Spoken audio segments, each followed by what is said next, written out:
Narito na ang programang magsisilbing daan upang magpagaan sa bawat hinaing at problema ang inyong idudulog. Turutukan ang bawat makabulang pag-aksyon ng mga kinaukulan, ang serbisyo publiko na kahit sa anong paraan at sa abot na aming kakayahan ay aming susolusyonan. Ang programa na idurugtong sa bawat tinto ng buhay. Tugon, aksyon. Ngayon, ito ang Responde. Magandang hapon, ako si Oren Miranda.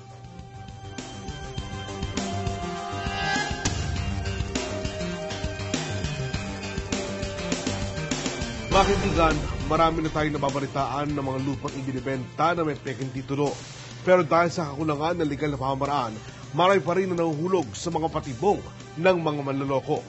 Itong aring tatalakayin ngayon ay tungkol sa lupang sinasabing bayad at may legal na titulo, pero ginawa pa rin. Panoorin natin ito. Lumapit sa Responde ang mga residente ng Congressional Avenue Extension, Barangay Pasong Tamo, Quezon City dahil sa problema nila sa lupang kinatitirikan ng kanilang mga tahanan. Binigyan ng kopya ng mga residente ang Responde ng sulat nila kay Quezon City Mayor Herbert Bautista na may petsang July 31, 2012. Sa nasabing sulat, nagpapatulong ang mga residente sa alkalde dahil parasahan nila silang pinapalis ng Task Force COPRIS o Control, Prevention and Removal of Illegal Structures and Squatting. Ito nila ay dahil pinagbibintangan sila ni Lumuel David Salmo, Harold Benedict Lava, Joel Matsuda at ng Evical Realty Developers Incorporated na sila ay mga illegal settler lamang sa naturang lugar. Naninindigan ang mga residente na hindi sila illegal settlers sa lugar dahil matagal na silang nakatira doon. Ngunit noong December 20, 2010 ay sinampahan sila ni Salmo at Lava ng kasong forcible entry at mandatory injunction sa Quezon City Metropolitan Trial Court, Branch 38.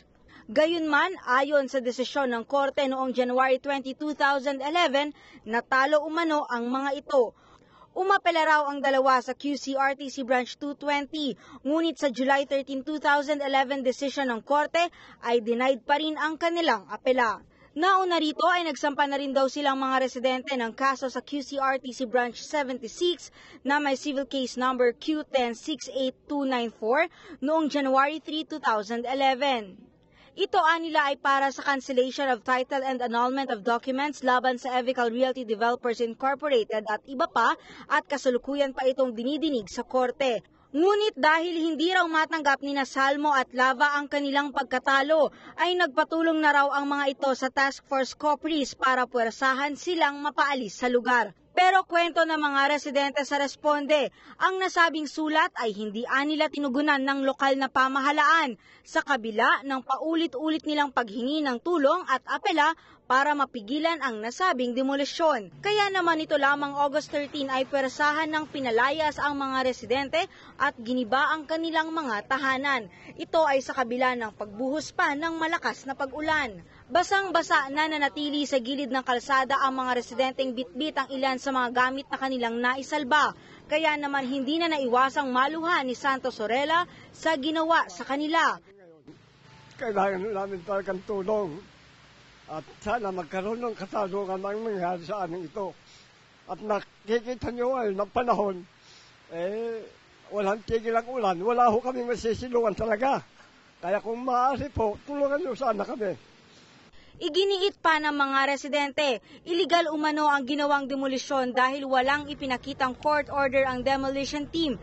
Sa halip ay isang administrative order lang mula raw sa Secretary ng Office of the Mayor ng Quezon City na si Tadeo Tadi Palma.